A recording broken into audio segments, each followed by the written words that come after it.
ਅੱਜ ਦਾ ਸਬਕ ਹੈ ਹਜ਼ਰਤ ਬਹਾਉਦੀਨ ਜ਼ਿਕਰੀਆ ਰਹਿਮਤੁल्लाह ਮੁਲਤਾਨੀ। ਇਸ ਸਬਕ ਨੂੰ ਡਾਕਟਰ ਮਹਿਰ ਅਬਦੁਲ ਹਕ ਹੋਰਾਂ ਨੇ ਲਿਖਿਆ ਹੈ। ਡਾਕਟਰ ਮਹਿਰ ਅਬਦੁਲ ਹਕ ਹੋਰਾਂ ਦੀ ਜੀਵਨੀ ਦੇ ਹਵਾਲੇ ਨਾਲ ਵੀ ਸਵਾਲ ਆ ਜਾਂਦੇ ਨੇ, ਇਸ ਲਈ ਉਹਨਾਂ ਦੀ ਜੀਵਨੀ ਬਾਰੇ ਵੀ ਥੋੜ੍ਹਾ ਜਿਹਾ ਅਸੀਂ ਪੜ੍ਹਾਂਗੇ। ਉਸ ਤੋਂ ਬਾਅਦ ਹਜ਼ਰਤ ਬਹਾਉਦੀਨ ਜ਼ਿਕਰੀਆ ਰਹਿਮਤੁल्लाह ਮੁਲਤਾਨੀ ਦੇ ਹਵਾਲੇ ਨਾਲ ਅਸੀਂ ਗੱਲਬਾਤ ਕਰਾਂਗੇ। ਡਾਕਟਰ ਮਹਿਰ ਅਬਦੁਲ ਹਕ 1 ਜੂਨ 1915 ਨੂੰ ਲਈਆ ਜ਼ਿਲ੍ਹਾ ਮੁਜ਼ੱਫਰਗੜ੍ਹ ਵਿੱਚ ਪੈਦਾ ਹੋਏ। ਅਗਰ ਸਵਾਲ ਆ ਜਾਂਦਾ ਹੈ ਕਿ ਡਾਕਟਰ ਮਹਿਰ ਅਬਦੁਲ ਹਕ ਕਦੋਂ ਪੈਦਾ ਹੋਏ, ਤੇ ਉਸ ਦਾ ਜਵਾਬ ਮੁਖਤਸਰ ਲਿਖਣਾ ਹੈ। ਡਾਕਟਰ ਮਹਿਰ ਅਬਦੁਲ ਹਕ 1 ਜੂਨ 1915 ਨੂੰ ਲਈਆ ਜ਼ਿਲ੍ਹਾ ਮੁਜ਼ੱਫਰਗੜ੍ਹ ਵਿੱਚ ਪੈਦਾ ਹੋਏ। 1950 ਵਿੱਚ ਪੰਜਾਬ ਯੂਨੀਵਰਸਿਟੀ ਤੋਂ MA ਉਰਦੂ ਕੀਤਾ ਤੇ 7 ਵਰ੍ਹਿਆਂ ਮਗਰੋਂ 1957 ਵਿੱਚ PhD ਦੀ ਡਿਗਰੀ ਹਾਸਲ ਕਰ ਲਈ। ਉਹਨਾਂ ਨੇ ਕਿਹੜੇ ਆਲਮਾਂ ਕੋਲੋਂ ਫੈਜ਼ ਹਾਸਲ ਕੀਤਾ? ਜੇ ਇਹ ਸਵਾਲ ਆ ਜਾਏ ਤਾਂ ਉਹਦਾ ਜਵਾਬ ਹੈ ਡਾਕਟਰ ਮਹਿਰ ਅਬਦੁਲ ਹਕ ਹੋਰਾਂ ਨੇ ਮੌਲਵੀ ਮੁਹੰਮਦ ਸ਼ਫੀ ਤੇ ਸੈयद ਅਤਾਉल्लाह ਸ਼ਾਹ ਬੁਖਾਰੀ ਵਰਗੇ ਤੇ ਇਲਾਮਾ ਇਕਬਾਲ ਵਰਗੇ ਆਲਮਾਂ ਕੋਲੋਂ ਫੈਜ਼ ਹਾਸਲ ਕੀਤਾ। ਦਰਸੋ ਤਦਰੀਸ ਨੂੰ ਪੇਸ਼ਾ ਬਣਾਇਆ। ਕਸੀਦਾ ਬੁਰਦਾ ਤੇ ਕੁਰਾਨ ਮਜੀਦ ਦਾ ਸਰਾਇਕੀ ਵਿੱਚ ਤਰਜਮਾ ਕੀਤਾ। ਖਾਜਾ ਫਰੀਦ ਦੀਆਂ ਕਾਫੀਆਂ ਦਾ ਦੀਵਾਨ ਮੁਰਤਬ ਕੀਤਾ ਗਿਆ। ਇਹ ਡਾਕਟਰ ਮਹਿਰ ਅਬਦੁਲ ਹਕ ਹੋਰਾਂ ਨੇ ਕੀਤਾ। ਪੰਜਾਬ ਦੀ ਤਾਰੀਖੀ ਤੇ ਤਹਿਜ਼ੀਬੀ ਜ਼ਿੰਦਗੀ ਬਾਰੇ ਡੂੰਘਾ ਮੁਤਾਲਾ ਰੱਖਦੇ ਸਨ। ਸੂਫੀਆ ਕਰਾਮ ਬਾਰੇ ਆਪ ਦੇ ਲਿਖੇ ਗਏ ਮਜ਼ਮੂਨ ਬਹੁਤ ਸਲਾਏ ਗਏ, ਉਹਨਾਂ ਨੂੰ ਪਸੰਦ ਕੀਤਾ ਗਿਆ, ਉਹਨਾਂ ਦੀ ਤਾਰੀਫ ਕੀਤੀ ਗਈ। ਜ਼ੁਬਾਨ ਵਿੱਚ ਰਵਾਨੀ ਤੇ ਬਿਆਨ ਵਿੱਚ ਇਲਮੀਅਤ ਚੱਲ ਗਈ, ਯਾਨੀ ਉਹਨਾਂ ਨੇ ਜੋ ਬਿਆਨ ਕੀਤਾ ਉਹ ਬਹੁਤ ਹੀ ਵੱਡੇ ਅਸਲੂਬ ਰਾਹੀਂ ਬਿਆਨ ਕੀਤਾ ਤੇ ਇਲਮੀ ਗੱਲਾਂ ਜਿਹੜੀਆਂ ਨੇ ਉਹਨਾਂ ਨੇ ਲੁਕਾਈ ਤੀਕਰ ਅਪਣਾਈਆਂ। ਡਾਕਟਰ ਮਹਿਰ ਅਬਦੁਲ ਹਕ ਹੋਰਾਂ ਦੀ ਵਫਾਤ 1995 ਈਸਵੀ ਵਿੱਚ ਹੋਈ। ਹੁਣ ਅਸੀਂ ਹਜ਼ਰਤ ਬਹਾਉਦੀਨ ਜ਼ਿਕਰੀਆ ਰਹਿਮੁल्लाह ਮੁਲਤਾਨੀ ਹੋਰਾਂ ਦੇ ਹਵਾਲੇ ਨਾਲ ਸਬਕ ਦੇਖਦੇ ਹਾਂ। ਆਪ 566 ਹਿਜਰੀ ਵਿੱਚ ਰਮਜ਼ਾਨ ਸ਼ਰੀਫ ਦੀ 27 ਤਾਰੀਖ ਨੂੰ ਜੁਮੇ ਦੇ ਦਿਨ ਲਈਆ ਦੇ ਇਲਾਕੇ ਕਰੋੜ ਵਿੱਚ ਪੈਦਾ ਹੋਏ। ਫਸਟ ਈਅਰ ਦੇ ਵਿੱਚ ਇਸ ਸਬਕ ਅੰਦਰੋਂ 3 ਤੋਂ 5 ਸਵਾਲ ਲਾਜ਼ਮੀ ਸ਼ਾਰਟ ਆ ਕਿ ਆਪ ਦਾ ਜਨਮ ਕਿਦੋਂ ਤੇ ਕਿੱਥੇ ਹੋਇਆ। ਆਪ ਦਾ ਜਨਮ 566 ਹਿਜਰੀ ਰਮਜ਼ਾਨ ਸ਼ਰੀਫ ਦੀ 27 ਤਾਰੀਖ ਨੂੰ ਜੁਮੇ ਦੇ ਦਿਨ ਲਈਆ ਦੇ ਇਲਾਕੇ ਕਰੋੜ ਵਿੱਚ ਹੋਇਆ। ਬਾਜ਼ ਕਿਤਾਬਾਂ ਵਿੱਚ ਆਪ ਦੇ ਜੰਮਣ ਦਾ ਸਾਲ 560 ਹਿਜਰੀ ਤੇ 542 ਹਿਜਰੀ ਵੀ ਲਿਖਿਆ ਗਿਆ। ਆਪ ਦੇ ਵਾਲਿਦ ਹਜ਼ਰਤ ਸ਼ੇਖ ਵਜੀਹੁੱਦੀਨ ਰਹਿਮੁल्लाह, ਜਿਹੜੇ ਸ਼ੇਖ ਮੁਹੰਮਦ ਗੌਸ ਦੇ ਨਾਂ ਨਾਲ ਵੀ ਮਸ਼ਹੂਰ ਸਨ, ਬੜੇ ਉੱਚੇ ਦਰਜੇ ਦੇ ਬਜ਼ੁਰਗ ਸਨ। ਉਹਨਾਂ ਨੂੰ ਸ਼ਹਿਰਾਂ ਤੇ ਮੁਲਕਾਂ ਵਿੱਚ ਫਿਰਨ ਦੀ ਤੇ ਸੈਰੋ ਸਿਆਹਤ ਕਰਨ ਦਾ ਬੜਾ ਸ਼ੌਕ ਸੀ। ਹਜ਼ਰਤ ਜ਼ਿਕਰੀਆ ਹੋਰਾਂ ਦੀ ਵਾਲਿਦਾ ਦਾ ਨਾਂ ਫਾਤਿਮਾ ਸੀ। ਸਵਾਲ ਨੋਟ ਕਰ ਲਵੋ ਕਿ ਹਜ਼ਰਤ ਬਹਾਉਦੀਨ ਜ਼ਿਕਰੀਆ ਦੇ ਵਾਲਦੈਨ ਦਾ ਕੀ ਨਾਂ ਸੀ? ਵਾਲਿਦ ਦਾ ਨਾਂ ਸ਼ੇਖ ਵਜੀਹੁੱਦੀਨ ਤੇ ਵਾਲਦਾ ਦਾ ਨਾਂ ਫਾਤਿਮਾ ਸੀ, ਤੇ ਵਾਲਦਾ ਹਜ਼ਰਤ ਸ਼ੇਖ ਹਸਾਮੁੱਦੀਨ ਰਹਿਮੁल्लाह ਦੀ ਧੀ ਸਨ। ਸ਼ੇਖ ਹਸਾਮੁੱਦੀਨ ਰਹਿਮੁल्लाह ਹੋਰਾਂ ਨੂੰ ਸ਼ੇਖ ਈਸਾ ਸ਼ਮਸੁੱਦੀਨ ਵੀ ਕਹਿੰਦੇ ਸਨ। ਕੋਟ ਕਰੋੜ ਸ਼ਹਿਰ ਉਹਨਾਂ ਦੇ ਨਾਂ ਪਿੱਛੇ ਕਰੋੜ ਲਾਲ ਈਸਨ ਰਹਿਮੁल्लाह ਕਹਿਲਾਂਦਾ ਹੈ। ਇੱਥੇ ਹਰ ਸਾਲ ਭਾਦੋਂ ਦੀ 14ਵੀਂ ਨੂੰ ਬੜਾ ਭਾਰੀ ਮੇਲਾ ਲੱਗਦਾ ਤੇ ਹਜ਼ਰਤ ਲਾਲ ਈਸਨ ਦਾ ਉਰਸ ਵੀ ਮਨਾਇਆ ਜਾਂਦਾ ਹੈ। ਸ਼ਾਰਟ ਕੁਐਸਚਨ ਵਿੱਚ ਸਵਾਲ ਆ ਸਕਦਾ ਹੈ ਕਿ ਹਜ਼ਰਤ ਲਾਲ ਈਸਨ ਦਾ ਉਰਸ ਕਿਹੜੀ ਤਾਰੀਖ ਨੂੰ ਮਨਾਇਆ ਜਾਂਦਾ? ਭਾਦਰੋਂ ਦੀ 14 ਤਰੀਕ। ਹਜ਼ਰਤ ਜ਼ਿਕਰੀਆ ਅਜੇ 7 ਸਾਲ ਦੇ ਨਹੀਂ ਸਨ ਹੋਏ ਕਿ ਆਪ ਨੇ 7 ਕਿਰਾਤਾਂ ਨਾਲ ਕੁਰਾਨ ਕਰੀਮ ਹਿਫਜ਼ ਕਰ ਲਿਆ ਤੇ ਆਪ ਦਾ ਦਿਲ ਰੋਸ਼ਨ ਹੋ ਗਿਆ। ਆਪ 12 ਵਰ੍ਹਿਆਂ ਦੇ ਸਨ ਕਿ ਆਪ ਯਤੀਮ ਹੋ ਗਏ। ਆਪ ਦੇ ਚਾਚੇ ਹਜ਼ਰਤ ਸ਼ੇਖ ਅਹਿਮਦ ਗੌਸ ਹੋਰਾਂ ਨੇ ਆਪ ਨੂੰ ਫਜ਼ੀਲਤ ਦੀ ਪੱਗ ਬੱਧੀ ਉਹਨਾਂ ਨੂੰ ਵਡਿਆਈ ਦਿੱਤੀ, ਬਜ਼ੁਰਗੀ ਦਿੱਤੀ ਤੇ ਬਾਪ ਦੀ ਗੱਦੀ ਤੇ ਬਿਠਾ ਦਿੱਤਾ। ਕੁਝ ਚਿਰ ਤੱਕ ਆਪ ਮੁਲਤਾਨ ਤੇ ਆਸ-ਪਾਸ ਦੇ ਆਲਮ ਫਾਜ਼ਲ ਲੋਕਾਂ ਤੋਂ ਇਲਮ ਹਾਸਿਲ ਕਰਦੇ ਰਹੇ। ਕਹਿੰਦੇ ਸਨ ਕਿ ਆਪ ਨੇ 450 ਉਸਤਾਦਾਂ ਤੋਂ ਇਲਮ ਹਾਸਿਲ ਕੀਤਾ, ਪਰ ਇਲਮ ਦੀ ਪਿਆਸ ਇੱਥੇ ਕਿੱਥੇ ਬੁਝਣੀ ਸੀ। ਇੱਕ ਦੋ ਬਰੇ ਪਹਿਲੇ ਸਵਾਲ ਆ ਗਿਆ ਸੀ ਕਿ ਆਪ ਨੇ ਕਿੰਨੇ ਉਸਤਾਦਾਂ ਤੋਂ ਤਾਲੀਮ ਹਾਸਿਲ ਕੀਤੀ। 450 ਉਸਤਾਦਾਂ ਤੋਂ ਤਾਲੀਮ ਹਾਸਿਲ ਕੀਤੀ। ਆਪ ਮੁਲਤਾਨ ਛੱਡ ਕੇ ਖੁਰਾਸਾਨ ਚਲੇ ਗਏ ਤੇ ਉੱਥੇ 7 ਸਾਲ ਰਹਿ ਕੇ ਜ਼ਾਹਿਰੀ ਤੇ ਬਾਤਨੀ ਇਲਮਾਂ ਦੀਆਂ ਚਸ਼ਮਿਆਂ ਤੋਂ ਰਜ ਕੇ ਆਪਣੀ ਪਿਆਸ ਬੁਝਾਉਂਦੇ ਰਹੇ। ਆਪ ਦੀ ਇਲਮੀ ਕਾਬਲੀਅਤ ਦਾ ਅੰਦਾਜ਼ਾ ਇੱਥੋਂ ਲੱਗਦਾ ਹੈ ਕਿ ਖੁਰਾਸਾਨ ਜਾਣ ਤੋਂ ਪਹਿਲਾਂ ਆਪ ਨੇ ਬਚਪਨੇ ਵਿੱਚ 2 ਅਜਿਹੀਆਂ ਕਿਤਾਬਾਂ ਲਿਖੀਆਂ ਜਿਹੜੀਆਂ ਅੱਜ ਵੀ ਬੜੀਆਂ ਉੱਚੀਆਂ ਕਿਤਾਬਾਂ ਮੰਨੀਆਂ ਜਾਂਦੀਆਂ ਨੇ ਤੇ ਸਾਡੇ ਇਸਲਾਮੀ ਦਰਸਾਂ ਵਿੱਚ ਪੜ੍ਹਾਈਆਂ ਜਾਂਦੀਆਂ। ਇਹ 2 ਕਿਤਾਬਾਂ ਜਿਨ੍ਹਾਂ ਨੂੰ ਅੱਜ ਵੀ ਇਸਲਾਮੀ ਦਰਸਾਂ ਵਿੱਚ ਪੜ੍ਹਾਇਆ ਜਾਂਦਾ ਹੈ। ਇੱਕ ਕਿਤਾਬ ਦਾ ਨਾਂ ਸਰਫ ਬਹਾਈ ਤੇ ਦੂਜੀ ਦਾ ਨਾਂ ਕੰਜ਼ੁਲ ਇਬਾਦ ਹੈ। ਪਹਿਲੀ ਕਿਤਾਬ ਅਰਬੀ ਜ਼ੁਬਾਨ ਪੜ੍ਹਨ ਲਈ ਗ੍ਰਾਮਰ ਦੀ ਕਿਤਾਬ ਹੈ, ਯਾਨੀ ਜ਼ੁਬਾਨ ਦੇ ਮੁੱਢਲੇ ਅਸੂਲਾਂ ਦੇ ਹਵਾਲੇ ਨਾਲ, ਤੇ ਦੂਜੀ ਫਿਕਹ ਦੇ ਮਸਾਇਲ ਉੱਤੇ ਲਿਖੀ ਗਈ ਕਿਤਾਬ ਹੈ। ਖੁਰਾਸਾਨ ਤੋਂ ਬਾਅਦ ਆਪ ਬੁਖਾਰਾ ਚਲੇ ਗਏ। ਉੱਥੋਂ ਫਿਰਦੇ ਫਰਾਂਦੇ ਤੇ ਥਾਂ ਦੇ ਆਲਮਾਂ ਤੋਂ ਫੈਜ਼ ਹਾਸਿਲ ਕਰਦੇ ਮਦੀਨਾ ਸ਼ਰੀਫ ਅੱਪੜ ਗਏ। ਹਜ਼ਰਤ ਬਹਾਉਦੀਨ ਜ਼ਿਕਰੀਆ ਦੀਆਂ ਕਿਤਾਬਾਂ ਦਾ ਨਾਂ ਹਰ ਵਾਰੀ ਪੇਪਰ 'ਚ ਪੁੱਛਿਆ ਜਾਂਦਾ ਹੈ। ਯਾਦ ਕਰ ਲੈਣਾ, ਸਰਫ ਬਹਾਈ ਤੇ ਕੰਜ਼ੁਲ ਇਬਾਦ। ਅਗਰ ਮੁਖਤਸਰ ਸਵਾਲਾਂ 'ਚ ਨਹੀਂ ਆਂਦਾ ਤੇ MCQs 'ਚ ਆ ਜਾਏ। ਯਾਦ ਰੱਖ ਲੈਣਾ, ਸਰਫ ਬਹਾਈ ਤੇ ਕੰਜ਼ੁਲ ਇਬਾਦ ਉਹਨਾਂ ਦੀਆਂ 2 ਕਿਤਾਬਾਂ ਨੇ। ਫਿਰ ਆਪ ਮਦੀਨਾ ਸ਼ਰੀਫ ਅੱਪੜ ਗਏ। ਇੱਥੇ 5 ਵਰੇ ਗੁਜ਼ਾਰ ਕੇ ਬੈਤੁਲ ਮੁਕੱਦਸ ਵੱਲ ਟੁਰ ਪਏ ਤੇ ਸਾਰੇ ਨਬੀਆਂ ਦੇ ਮਜ਼ਾਰਾਂ ਦੀ ਜ਼ਿਆਰਤ ਕਰਦੇ ਕਰਾਂਦੇ ਅਖੀਰ ਬਗਦਾਦ ਸ਼ਰੀਫ ਪਹੁੰਚ ਗਏ। ਇੱਥੇ ਆਪ ਦੀ ਮੁਲਾਕਾਤ ਹਜ਼ਰਤ ਸ਼ੇਖ ਸ਼ਿਊਖ ਮੌਲਾਨਾ ਸ਼ਹਾਬੁੱਦੀਨ ਸੋਹਰਵਰਦੀ ਹੋਰਾਂ ਦਾ ਬੜਾ ਚਰਚਾ ਸੀ, ਉਹਨਾਂ ਨਾਲ ਮੁਲਾਕਾਤ ਹੋਈ। ਆਪ ਹਜ਼ਰਤ ਸ਼ੇਖ ਦੀ ਬਾਰਗਾਹ ਵਿੱਚ ਹਾਜ਼ਰ ਹੋ ਕੇ ਉਹਨਾਂ ਦੇ ਮੁਰੀਦ ਹੋ ਗਏ ਤੇ ਸਿਰਫ 18 ਦਿਨਾਂ ਵਿੱਚ ਕਮਾਲ ਨੂੰ ਪਹੁੰਚ ਗਏ। ਹਜ਼ਰਤ ਸ਼ੇਖ ਸ਼ਹਾਬੁੱਦੀਨ ਸੋਹਰਵਰਦੀ 549 ਹਿਜਰੀ ਵਿੱਚ ਸੋਹਰਵਰਦ ਵਿੱਚ ਪੈਦਾ ਹੋਏ। ਇਰਾਕ ਅਜਮ ਵਿੱਚ ਜ਼ੰਜਾਨ ਦਾ ਇੱਕ ਮੁਕਾਮ ਹੈ ਤੇ ਆਪ ਨੂੰ ਸੁਲਤਾਨ ਸਲਾਹੁਦੀਨ ਅਯੂਬੀ ਦੇ ਪੁੱਤਰ ਸੁਲਤਾਨ ਅਲ-ਜ਼ਾਹਿਰ ਨੇ ਕਤਲ ਕਰ ਦਿੱਤਾ ਸੀ। 587 ਹਿਜਰੀ ਵਿੱਚ ਫੁਕਾਹਾਏ ਹਲਬ ਨੇ ਆਪ ਦੇ ਖਿਲਾਫ ਫਤਵਾ ਦਿੱਤਾ ਤੇ ਸੁਲਤਾਨ ਅਲ-ਜ਼ਾਹਿਰ ਨੇ ਆਪ ਨੂੰ ਕਤਲ ਕਰ ਦਿੱਤਾ। ਹਜ਼ਰਤ ਸ਼ੇਖ ਸ਼ਹਾਬੁੱਦੀਨ ਸੋਹਰਵਰਦੀ ਹੋਰਾਂ ਕੋਲ ਹਜ਼ਰਤ ਬਹਾਉਦੀਨ ਜ਼ਿਕਰੀਆ ਜਾਂਦੇ ਨੇ ਤੇ ਉੱਥੇ ਜਾ ਕੇ ਉਹਨਾਂ ਨੇ ਬਹੁਤ ਕਮਾਲ ਹਾਸਿਲ ਕੀਤਾ ਤੇ ਉਹਨਾਂ ਕੋਲੋਂ 18 ਦਿਨਾਂ ਵਿੱਚ ਹੀ ਆਪਣਾ ਇਲਮ ਜਿਹੜਾ ਹੈ ਉਹ ਹਾਸਿਲ ਕਰ ਲਿਆ। ਸ਼ੇਖ ਸ਼ਹਾਬੁੱਦੀਨ ਹੋਰਾਂ ਦੇ ਸੈਂਕੜੇ ਮੁਰੀਦ ਤੇ ਰੂਹਾਨੀ ਚੇਲੇ ਸਨ। ਉਹਨਾਂ ਨੇ ਜਦੋਂ ਵੇਖਿਆ ਕਿ ਬਾਹਰ ਤੋਂ ਆਇਆ ਹੋਇਆ ਇੱਕ ਸ਼ਖਸ ਦਿਨਾਂ ਵਿੱਚ ਹੀ ਮੁਰਸ਼ਦ ਦੇ ਨੇੜੇ ਤੇ ਅਗੇਰੇ ਹੁੰਦਾ ਜਾ ਰਿਹਾ, ਅਗੇਰੇ ਤੋਂ ਮਤਲਬ ਅੱਗੇ ਸਬਕਤ ਲੈ ਜਾਣਾ, ਉਹਨਾਂ ਹਸਦ ਕਰਕੇ ਹਜ਼ਰਤ ਸ਼ੇਖ ਦੇ ਅੱਗੇ ਫਰਿਆਦ ਕੀਤੀ। ਹਜ਼ਰਤ ਸ਼ੇਖ ਮੁਸਕਰਾਏ ਤੇ ਆਖਣ ਲੱਗੇ, ਤੁਸੀਂ ਸਾਰੇ ਇੱਕ ਕਬੂਤਰ ਫੜ ਕੇ ਲੈ ਜਾਓ। ਇਹ 2 ਵਾਕਿਆਤ ਬੜੀ ਅੱਛੀ ਖੂਬਸੂਰਤ ਨੇ ਤੇ ਇਹਨਾਂ ਨੂੰ ਯਾਦ ਕਰਨਾ। ਤੁਸੀਂ ਅਗਰ ਸੁਣੋਗੇ ਤਾਂ ਫੌਰਨ ਤੁਹਾਨੂੰ ਯਾਦ ਹੋ ਜਾਣਗੇ। ਤੁਸੀਂ ਸਾਰੇ ਇੱਕ ਕਬੂਤਰ ਫੜ ਕੇ ਲੈ ਜਾਓ ਤੇ ਅਜਿਹੀ ਥਾਂ ਤੇ ਜ਼ਿਬਾ ਕਰ ਲਿਆਓ ਜਿੱਥੇ ਤੁਹਾਨੂੰ ਜ਼ਿਬਾ ਕਰਦਿਆਂ ਕੋਈ ਵੇਖਦਾ ਨਾ ਹੋਏ। ਉਹ ਚਲੇ ਗਏ ਤੇ ਆਪਣੇ ਘਰਾਂ ਵਿੱਚ ਕੋਠਿਆਂ ਦੇ ਅੰਦਰ ਲੁਕ ਛੁਪ ਕੇ ਕਬੂਤਰਾਂ ਨੂੰ ਜ਼ਿਬਾ ਕਰਕੇ ਲੈ ਆਏ। ਹਜ਼ਰਤ ਜ਼ਿਕਰੀਆ ਹੋਰੀ ਆਪਣਾ ਕਬੂਤਰ ਜਿਉਂਦਾ ਹੀ ਲੈ ਕੇ ਆ ਗਏ। ਸ਼ੇਖ ਨੇ ਵਜ੍ਹਾ ਪੁੱਛੀ ਤੇ ਆਪਨੇ ਫਰਮਾਇਆ, ਮੈਨੂੰ ਇਸ ਧਰਤੀ ਤੇ ਕੋਈ ਵੀ ਅਜਿਹੀ ਥਾਂ ਨਜ਼ਰ ਨਹੀਂ ਆਈ ਜਿਹੜੀ ਮੌਲਾ ਪਾਕ ਦੇ ਵਜੂਦ ਤੋਂ ਖਾਲੀ ਹੋਏ। ਮੈਂ ਕਬੂਤਰ ਕਿੱਥੇ ਜ਼ਿਬਾ ਕਰ? ਯਾਨੀ ਅੱਲਾਹ ਤਾਲਾ ਹਰ ਜਗ੍ਹਾ ਤੇ ਮੌਜੂਦ।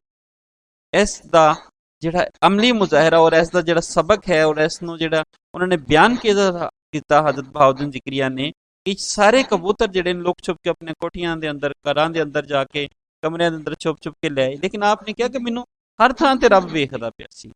ਮੈਂ ਕਿਵੇਂ ਰੱਬ ਦੇ ਕੋਲੋਂ ਲੁਕ ਜਾਂਦਾ? ਰੱਬ ਸਾਡੇ ਹਰ ਅਮਲ ਦੇ ਉੱਤੇ ਵੀ ਨਜ਼ਰ ਰੱਖੇ।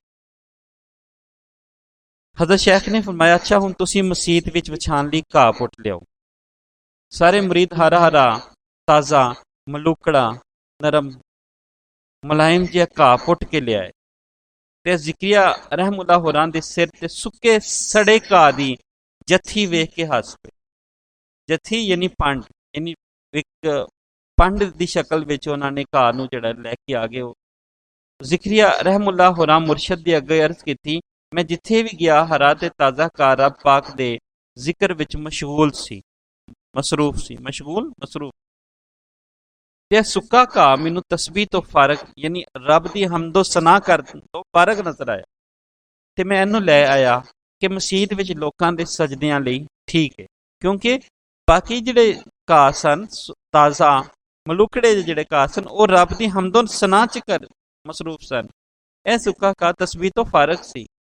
ਹਜ਼ਰਤ ਸ਼ੇਖ ਨੇ ਮੁਰੀਦਾਂ ਨੂੰ ਆਖਿਆ, ਤੁਹਾਡਾ ਛੇਕੜਲਾ ਦਰਜਾ, ਛੇਕੜਲਾ ਤੋਂ ਮੁਰਾਦ ਆਖਰੀ ਦਰਜਾ, ਇਸ ਦਾ ਮੁੱਢਲਾ ਦਰਜਾ, ਮੁੱਢਲਾ ਪਹਿਲਾ ਇਬਤਦਾਈ, ਤੇ ਤੁਹਾਥੋਂ ਸੈਂਕੜਿਆਂ ਮੰਜ਼ਲਾਂ ਅਗਾਂਹ ਵੱਧ ਚੁੱਕਿਆ, ਯਾਨੀ ਕਈ ਸੌ ਮੰਜ਼ਲਾਂ ਅੱਗੇ ਵੱਧ ਚੁੱਕਿਆ ਹੈ। ਤੁਸੀਂ ਹਸਦ ਨਾ ਕਰੋ, ਤੁਸੀਂ ਸੜੋ ਨਾ। ਯਾਨੀ ਹਸਦ ਕਰਨ ਤੋਂ ਮੁਰਾਦ ਹੈ ਕਿ ਹਸਦ ਕਰਨਾ ਕਿ ਮੈਨੂੰ ਵੀ ਉਸ ਤਰ੍ਹਾਂ ਦਾ, ਯਾਨੀ ਰੱਬ ਉਹਨੂੰ ਹਟਾ ਦੇਵੇ ਤੇ ਅਸੀਂ ਉੱਥੇ ਚਲੇ ਜਾਈਏ। ਇਹ ਹਸਦ ਸਾੜ ਦਿੰਦਾ ਹੈ। ਹਦੀਸੇ ਨਬਵੀ ਹੈ ਕਿ ਹਸਦ ਤੁਹਾਡੀਆਂ ਨੇਕੀਆਂ ਨੂੰ ਉਂਝ ਸਾੜ ਦਿੰਦਾ ਹੈ ਜਿਵੇਂ ਸੁੱਕੀ ਲੱਕੜੀ ਨੂੰ ਅੱਗ ਸਾੜ ਦਿੰਦੀ। ਇਸ ਲਈ ਹਸਦ ਤੋਂ ਬਚੋ। ਰਸ਼ਕ ਹੈ ਕਿ ਮੈਂ ਵੀ ਉਸ ਵਰਗਾ ਹੋ ਜਾਵਾਂ, ਕਿ ਰੱਬ ਕਰੇ ਕਿ ਮੈਂ ਵੀ ਓਨੀ ਮਿਹਨਤ ਕਰਾਂ ਤੇ ਉਹਦੇ ਤੱਕ ਪਹੁੰਚ ਜਾਵਾਂ। ਤੇ ਇਸ ਲਈ ਸੂਫੀਆਂ ਨੇ ਵੀ ਹਸਦ ਕਰਨ ਤੋਂ ਮਨਾ ਕੀਤਾ। ਬਗਦਾਦ ਤੋਂ ਖਿਲਾਫਤ ਹਾਸਿਲ ਕਰਕੇ ਆਪ 604 ਹਿਜਰੀ ਵਿੱਚ ਮੁਲਤਾਨ ਵੱਲ ਵਾਪਸ ਤੁਰ ਪਏ। ਇਹ ਸਵਾਲ ਆ ਜਾਂਦਾ ਕਿ ਆਪ ਜਿਹੜੇ ਨੇ ਹਜ਼ਰਤ ਬਹਾਉਦੀਨ ਜ਼ਿਕਰੀਆ ਉਹ ਬਗਦਾਦ ਤੋਂ ਖਿਲਾਫਤ ਹਾਸਿਲ ਕਰਕੇ ਮੁਲਤਾਨ ਕਿਦੋਂ ਆਏ? 604 ਹਿਜਰੀ। ਉਸ ਵਕਤ ਆਪ ਦੀ ਉਮਰ ਜਵਾਨੀ ਦੀ ਸੀ ਤੇ ਤਬੀਅਤ ਵਿੱਚ ਜੋਸ਼ ਬਲਬਲਾ ਤੇ ਨਾਲੇ ਹੌਸਲਾ ਸੀ। ਆਪ ਦੇ ਮੁਲਤਾਨ ਵਿੱਚ ਆਉਣ ਤੇ ਇੱਥੇ ਵਸਣ ਦਾ ਇਰਾਦਾ ਰੱਖਣ ਦੀ ਖਬਰ ਮੁਲਤਾਨ ਦੇ ਆਲਮਾਂ ਤੇ ਪੀਰਾਂ ਫਕੀਰਾਂ ਨੂੰ ਪਹੁੰਚੀ ਤੇ ਬੜੇ ਘਬਰਾਏ ਤੇ ਹਸਦ ਕਰਨ ਲੱਗੇ। ਉਹਨਾਂ ਨੇ ਆਪ ਨੂੰ ਇੱਕ ਪਿਆਲਾ ਦੁੱਧ ਦਾ ਭਰਿਆ ਹੋਇਆ ਭੇਜਿਆ, ਜਿਹਦਾ ਮਤਲਬ ਇਹ ਸੀ ਵੀ ਇੱਥੇ ਮੁਲਤਾਨ ਪਹਿਲੇ ਹੀ ਪੀਰਾਂ ਤੋਂ ਪੁਰੇ, ਇਹਨੇ ਇੱਥੇ ਬਹੁਤ ਜ਼ਿਆਦਾ ਪੀਰ ਨੇ, ਤੁਸੀਂ ਕਿਸੇ ਹੋਰ ਸ਼ਹਿਰ ਟੁੱਟ ਜਾਓ। ਆਪ ਪਿਆਲਾ ਵੇਖ ਕੇ ਮੁਸਕਰਾਏ ਤੇ ਪਿਆਲੇ ਵਿੱਚ ਗੁਲਾਬ ਦੇ ਫੁੱਲ ਦੀਆਂ ਪੱਤੀਆਂ ਪਾ ਦਿੱਤੀਆਂ, ਜਿਹੜੀਆਂ ਦੁੱਧ ਦੇ ਉੱਤੇ ਹੀ ਤਰਨ ਲੱਗ ਪਈਆਂ। ਇਸ ਦਾ ਮਤਲਬ ਇਹ ਸੀ ਵੀ ਜਿਸ ਤਰ੍ਹਾਂ ਦੁੱਧ ਦੇ ਪਿਆਲੇ ਵਿੱਚ ਫੁੱਲ ਦੀ ਪੱਤੀ ਸਮਾ ਸਕਦੀ ਹੈ, ਇਸ ਤਰ੍ਹਾਂ ਮੈਂ ਵੀ ਤੁਹਾਡੇ ਵਿੱਚ ਪਿਆਰ ਰਵਾਂਗਾ ਤੇ ਤੁਹਾਨੂੰ ਜ਼ਰਾ ਵੀ ਤਕਲੀਫ ਨਾ ਦਿਆਂਗਾ। ਨਾਲੇ ਇਹ ਵੀ ਇਸ਼ਾਰਾ ਸੀ ਕਿ ਅਸੀਂ ਗੁਲਾਬ ਦੇ ਖੁਸ਼ਬੂ ਵਰਗੀਆਂ ਨੂਰ ਦੀਆਂ ਲਿਪਟਾਂ ਹਰ ਪਾਸੇ ਖਿਲਾਰ ਦੇਣੀਆਂ ਨੇ ਤੇ ਤੁਸੀਂ ਆਪੇ ਹੀ ਸਾਡੀ ਖੁਸ਼ਬੂ ਨਾਲ ਮਸਤ ਹੋ ਜਾਣਾ। ਯਾਨੀ ਇਹ ਉਹਨਾਂ ਦਾ ਇੱਕ ਵਿਜ਼ਨ ਸੀ ਔਰ ਉਹ ਤਬਦੀਲੀ ਲਿਆਉਣਾ ਚਾਹੁੰਦੇ ਸਨ ਔਰ ਉੱਥੋਂ ਦੀ ਜਿਹੜੀ ਸੋਚ ਸੀ ਉਹ ਵੀ ਬਦਲਣਾ ਚਾਹੁੰਦੇ ਸਨ। ਅਗਲੇ ਪੈਰਾਗ੍ਰਾਫ 'ਚ ਸਾਨੂੰ ਨਜ਼ਰ ਆਏਗਾ ਮੁਲਤਾਨ ਵਿੱਚ ਉਹਨਾਂ ਦਿਨਾਂ ਵਿੱਚ ਕਰਾਮਤੀਆ ਫਿਰਕੇ ਦਾ ਜ਼ੋਰ ਸੀ। ਇਹ ਕਰਾਮਤੀਆ ਫਿਰਕਾ ਹਮਦ ਬਿਨ ਅਸ਼ਸ ਜਿਹੜੇ ਮੋਢੀ ਸਨ ਉਹਦੇ, ਹਮਦ ਬਿਨ ਅਸ਼ਸ ਦਾ ਲਕਬ ਸੀ ਕਰਮਤ। ਕਰਮਤ ਦਾ ਮਤਲਬ ਹੈ ਨੇੜੇ ਪੈਰ ਪਾਣਾ, ਯਾਨੀ ਉਹਨਾਂ ਦਾ ਕੱਦ ਛੋਟਾ ਸੀ ਤੇ ਉਹ ਛੋਟੇ ਛੋਟੇ ਕਦਮਾਂ ਨਾਲ ਟੁਰਦੇ ਸਨ ਤੇ ਉਹਨਾਂ ਨੂੰ ਇਸੇ ਲਈ ਕਰਮਤ ਦਾ ਲਕਬ ਦਿੱਤਾ ਗਿਆ। ਨਬਤੀ ਜ਼ਬਾਨ ਵਿੱਚ ਕਰਮਤ ਜਿਹੜਾ ਹੈ ਉਹ ਲਾਲ ਅੱਖਾਂ ਵਾਲੇ ਨੂੰ ਵੀ ਆਖਦੇ ਸਨ ਔਰ ਹਮਦ ਬਿਨ ਅਸ਼ਸ ਦੀਆਂ ਅੱਖਾਂ ਵੀ ਲਾਲ ਸਨ। ਇਹ ਮੁਲਤਾਨ ਵਿੱਚ ਜਿਹੜਾ ਕਰਾਮਤੀਆ ਫਿਰਕਾ ਸੀ ਉਸ ਵੇਲੇ ਉਹਨਾਂ ਨੇ ਇੱਕ ਮਜ਼ਹਬ ਦਾ ਰੂਪ ਧਾਰ ਲਿਆ ਔਰ ਉਹ ਜਿਹੜੇ ਨੇ ਉਹ ਲੋਕਾਂ ਨੂੰ ਗੁੰਮਰਾਹਾਂ ਵਾਲੇ ਪਾਸੇ ਲੈ ਕੇ ਜਾ ਰਹੇ ਸਨ ਔਰ ਗੁੰਮਰਾਹ ਬਣਾ ਰਹੇ ਸਨ ਔਰ ਉਹਨਾਂ ਨੇ ਖੁਦਾ ਦੇ ਤਸੱਵਰ ਨੂੰ ਬਿਲਕੁਲ ਹੀ ਬਦਲ ਦਿੱਤਾ ਔਰ ਉਹ ਇੱਕ ਇਨਸਾਨ ਦੇ ਵਿੱਚ ਖੁਦਾ ਦੇ ਤਸੱਵਰ ਨੂੰ ਜਿਹੜੇ ਉਹ ਵੇਖਣ ਲੱਗ ਪਏ। ਅਬੂ ਤਾਹਿਰ ਇਹਨਾਂ ਦੇ ਫਿਰਕੇ ਦੇ ਵਿੱਚੋਂ ਇੱਕ ਕਰੈਕਟਰ ਹੈ ਉਹਨਾਂ ਦਾ ਹਵਾਲਾ ਥੋੜਾ ਜਿਹਾ ਉਹਦਾ ਹਵਾਲਾ ਥੋੜਾ ਜਿਹਾ ਦੇਣਾ ਜ਼ਰੂਰੀ ਹੈ ਕਿ ਉਸਨੇ ਹਜਰੇ ਅਸਵਦ ਜਿਹੜਾ ਹੈ ਉਹ ਚੁੱਕ ਲਿਆ ਔਰ 22 ਸਾਲ ਬਾਅਦ ਉਸ ਨੂੰ ਵਾਪਸ ਕੀਤਾ।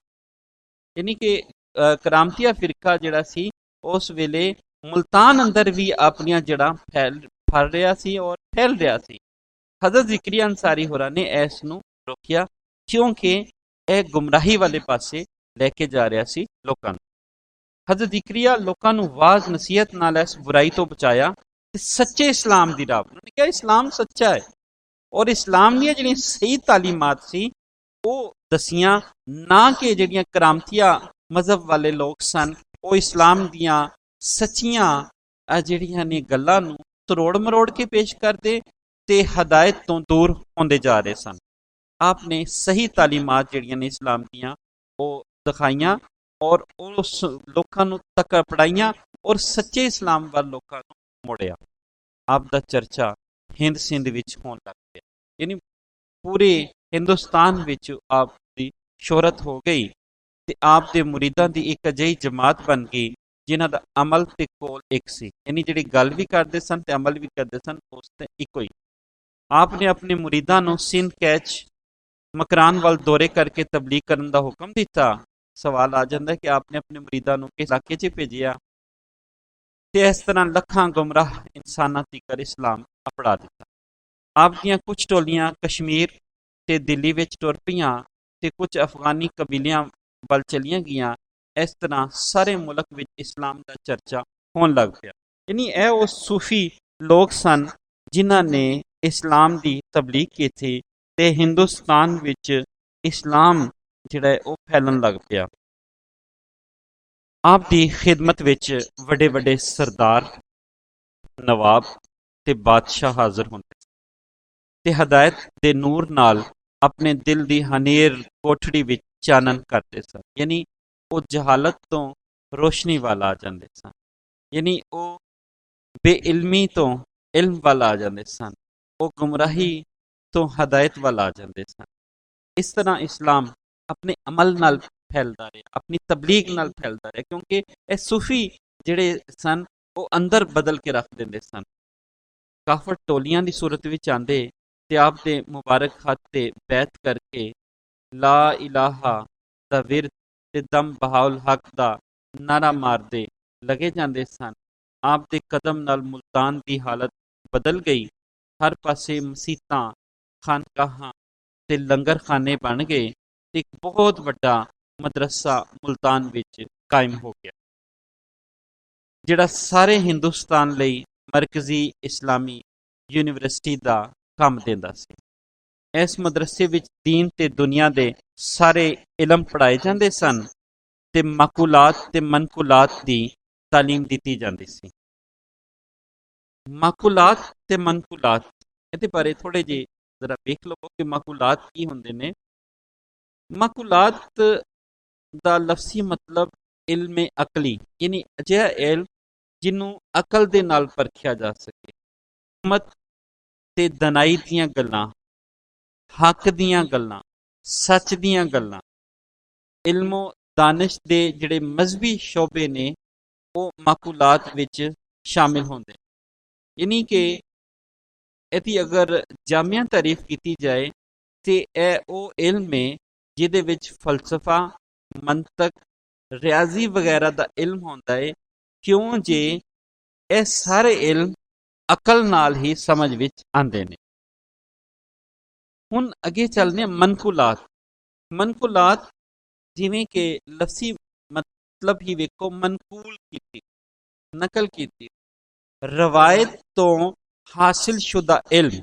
ਲਫ਼ਜ਼ੀ ਮਤਲਬ ਰਵਾਇਤ ਤੋਂ ਹਾਸਿਲ ਸ਼ੁਦਾ ਇਲਮ, ਉਹ ਕਿਤਾਬਾਂ ਜਿਹਦੇ ਵਿੱਚ ਮਨਕੂਲ ਤੇ ਬਹਿਸ ਕੀਤੀ ਗਈ ਹੋਏ, ਜਿਵੇਂ ਹਦੀਸ, ਤਫਸੀਰ ਵਗੈਰਾ। ਯਾਨੀ ਇਹ ਉਹ ਇਲਮ ਨੇ ਜਿਹੜੇ ਮਨਕੂਲਾਤ ਦੇ ਜ਼ੁਮਰੇ ਵਿੱਚ ਆਉਂਦੇ ਨੇ। ਤੁਸੀਂ ਹੁਣ ਜ਼ਿਹਨ 'ਚ ਰੱਖਣਾ ਮਕੂਲਾਤ ਤੇ ਮਨਕੂਲਾਤ ਕੀ ਹੈ। ਹਜ਼ਰਤ ਜ਼ਿਕਰੀਆ ਇਹ ਸਭ ਤੋਂ ਵੱਡੀ ਯੂਨੀਵਰਸਿਟੀ ਦੇ ਕਾਰ ਮੁਖਤਾਰ ਤੇ ਤਾਲਬਾਂ ਦੇ ਪੀਰ ਤੇ ਮੁਰਸ਼ਦ ਸਨ। ਤਾਲਬਾਂ ਦੀ ਗਿਣਤੀ ਯਾਨੀ ਕਿ ਤਾਲਿਬ ਇਲਮ, ਪੜਿਆਰ ਜਿਹੜੇ ਤਲਬ ਹਾਸਿਲ, ਇਲਮ ਦੀ ਤਲਬ ਹਾਸਿਲ ਕਰਨ ਵਾਲੇ, ਹਜ਼ਾਰਾਂ ਤੱਕ ਪੜ ਗਈ, ਕਿਉਂ ਜੇ ਇੱਥੇ ਤਾਲੀਮ ਮੁਫਤ ਦਿੱਤੀ ਜਾਂਦੀ ਸੀ। ਖਾਣ ਪੀਣ ਤੇ ਰਹਿਣ ਸਹਿਣ ਦਾ ਇੰਤਜ਼ਾਮ ਵੀ ਮਦਰਸੇ ਵੱਲੋਂ ਹੁੰਦਾ। ਕਿਤਾਬਾਂ ਸਮਾਨ ਦਾ ਖਰਚ ਵੀ ਨਹੀਂ ਸੀ ਲਿਆ ਜਾਂਦਾ। ਇਲਮ ਪੜ੍ਹਨ ਵਾਲੇ ਹਿੰਦੁਸਤਾਨ ਤੋਂ ਇਲਾਵਾ ਚੀਨ, ਤੁਰਕਿਸਤਾਨ, ਮਿਸਰ, ਬਗਦਾਦ, ਇਰਾਕ ਤੇ ਅਰਬ ਤੋਂ ਵੀ ਇੱਥੇ ਪਹੁੰਚਦੇ ਸਨ। ਹੁਣ ਇੱਥੇ ਸਵਾਲ ਤੁਸੀਂ ਜ਼ਿਹਨ 'ਚ ਰੱਖ ਲੈਣਾ ਕਿ ਕਿਹੜੇ ਕਿਹੜੇ ਇਲਾਕਿਆਂ ਤੋਂ ਲੋਕ ਜਿਹੜੇ ਨੇ ਉਹ ਮੁਲਤਾਨ ਵਿੱਚ ਤਾਲੀਮ ਹਾਸਿਲ ਕਰਨ ਆਉਂਦੇ ਸਨ। ਤੇ ਆਲਮਾਂ ਵਿੱਚ ਕਿਹੜੇ ਕਿਹੜੇ ਲੋਕ ਸ਼ਾਮਲ ਸਨ? ਹਜ਼ਰਤ ਖਾਜਾ ਗਰੀਬ ਨਵਾਜ਼, ਹਜ਼ਰਤ ਕੁਤਬੁਲ ਇਕਤਾਬ ਕਾਜ਼ੀ ਹਮੀਦੁद्दीन ਨਾਗੌਰੀ, ਹਜ਼ਰਤ ਜਲਾਲੁद्दीन ਤਬਰੇਜ਼ੀ ਤੇ ਬਾਬਾ ਫਰੀਦੁद्दीन ਗੰਜਸ਼ਕਰ ਰਹਿਮਤੁल्लाह ਵਰਗੇ ਬਾਕਮਾਲ ਸੂਫੀ ਇੱਥੇ ਆਉਂਦੇ ਜਾਂਦੇ ਰਹਿੰਦੇ। ਹਜ਼ਰਤ ਬਾਬਾ ਫਰੀਦੁद्दीन ਗੰਜਸ਼ਕਰ ਦੇ ਹਵਾਲੇ ਨਾਲ ਅਸੀਂ ਦੱਸਦੇ ਚਲੀਏ ਕਿ ਪੰਜਾਬੀ ਜ਼ੁਬਾਨ ਦੇ ਪਹਿਲੇ ਬਾਕਾਇਦਾ ਸ਼ਾਇਰ ਨੇ। ਆਪ ਦੀ ਸ਼ਾਇਰੀ ਸ਼ਲੋਕਾਂ ਦੀ ਸੂਰਤ ਵਿੱਚ ਮਿਲਦੀ ਹੈ, ਜਿਹੜੀ ਸਿੱਖਾਂ ਦੀ ਮਜ਼ਹਬੀ ਕਿਤਾਬ ਗ੍ਰੰਥ ਸਾਹਿਬ ਦੇ ਵਿੱਚ ਵੀ ਮੌਜੂਦ ਹੈ। ਹਿੰਦੁਸਤਾਨ ਵਿੱਚ ਸੂਫੀਆਂ ਦਾ ਸੋਹਰਵਰਦੀ ਸਿਲਸਿਲਾ ਹਜ਼ਰਤ ਬਹਾਉਦੀਨ ਜ਼ਿਕਰੀਆ ਤੋਂ ਸ਼ੁਰੂ ਹੁੰਦਾ। ਸਵਾਲ ਇੱਕ ਬਣ ਜਾਂਦਾ ਹੈ ਕਿ ਸੋਹਰਵਰਦੀ ਸਿਲਸਿਲਾ ਕਿਹੜੇ ਸੂਫੀ ਤੋਂ, ਕਿਹੜੇ ਬਜ਼ੁਰਗ ਤੋਂ ਸ਼ੁਰੂ ਹੁੰਦਾ? ਤੇ ਤੁਸੀਂ ਜਵਾਬ ਦੇਣਾ ਹੈ ਹਜ਼ਰਤ ਬਹਾਉਦੀਨ ਜ਼ਿਕਰੀਆ ਰਹਿਮਤੁल्लाह ਤੋਂ ਸੋਹਰਵਰਦੀ ਸਿਲਸਿਲਾ ਸ਼ੁਰੂ ਹੁੰਦਾ। 666 ਹਿਜਰੀ ਸਫਰ ਦੇ ਮਹੀਨੇ ਦੀ 7ਵੀਂ ਤਾਰੀਖ ਨੂੰ ਜ਼ੋਹਰ ਦੀ ਨਮਾਜ਼ ਦੇ ਬਾਅਦ ਆਪ ਦੇ ਵੱਡੇ ਸਾਹਿਬਜ਼ਾਦੇ, ਵੱਡੇ ਪੁੱਤਰ ਸ਼ੇਖ ਸਦਰੁद्दीन ਆਰਿਫ ਖਲਵਤ ਖਾਨੇ ਯਾਨੀ ਕਿ ਖਲਵਤ ਖਾਨਾ ਅਜਿਹੀ ਥਾਂ ਨੂੰ ਕਿਹਾ ਜਾਂਦਾ ਜਿੱਥੇ ਤਨਹਾਈ ਵਿੱਚ ਸੂਫੀ ਬਜ਼ੁਰਗ ਬੈਠ ਕੇ ਆਪਣੇ ਰੱਬ ਨਾਲ ਲੋਹ ਲਾ ਲੈਂਦੇ ਨੇ। ਖਲਵਤ ਦਾ ਲਫ਼ਜ਼ੀ ਮਤਲਬ ਹੈ ਤਨਹਾਈ, ਇਕੱਲਾਪਨ ਦੇ ਬੂਹੇ ਅੱਗੇ ਖਲੋਤੇ ਕਿ ਇੱਕ ਸਫੇਦ ਪੋਸ਼ ਸ਼ਖਸ ਨੇ ਸਲਾਮ ਕੀਤਾ, ਯਾਨੀ ਕਿ ਐਸਾ ਇਨਸਾਨ ਜਿਸ ਨੇ ਸਫੇਦ ਰੰਗ ਦਾ ਬਾਨਾ ਪਾਇਆ ਹੋਇਆ, ਸਫੇਦ ਰੰਗ ਦੇ ਕੱਪੜੇ ਪਾਏ ਹੋਏ, ਤੇ ਇੱਕ ਮੋਹਰਬੰਦ ਲਿਫਾਫਾ ਦੇ ਕੇ ਆਖਿਆ ਇਹ ਖਤ ਹਜ਼ਰਤ ਬਹਾਉਦੀਨ ਜ਼ਿਕਰੀਆ ਦੀ ਖਿਦਮਤ ਵਿੱਚ ਪੇਸ਼ ਕਰਦੇ। ਹਜ਼ਰਤ ਜ਼ਿਕਰੀਆ ਯਾਦ ਇਲਾਹੀ ਵਿੱਚ ਮਸ਼ਗੂਲ ਸਨ, ਰੁੱਝੇ ਹੋਏ ਸਨ, ਮਸਰੂਫ ਸਨ। ਫਾਰਗ ਹੋਏ ਤਾਂ ਸਦਰੁद्दीन ਆਰਿਫ ਹੋਰਾਂ ਨੇ ਉਹ ਖਤ ਪੇਸ਼ ਕਰ ਦਿੱਤਾ। ਹਜ਼ਰਤ ਨੇ ਖਤ ਖੋਲ ਕੇ ਪੜ੍ਹਿਆ ਤੇ ਅੱਲਾਹ ਦਾ ਨਾਰਾ ਮਾਰ ਕੇ ਅੱਲਾਹ ਨੂੰ ਪਿਆਰੇ ਹੋ ਗਏ। ਮਕਾਨ ਦੇ ਹਰ ਕੋਨੇ ਤੋਂ ਆਵਾਜ਼ ਆਈ, ਦੋਸਤ ਬਦੋਸਤ ਰਸੀਦ। ਇਹ ਫਾਰਸੀ ਦਾ ਜਿਹੜਾ ਇਹ ਫਿਕਰਾ ਹੈ, ਜਿਹਦਾ ਮਤਲਬ ਹੈ ਦੋਸਤ ਆਪਣੇ ਦੋਸਤ ਨਾਲ ਮਿਲ ਗਿਆ।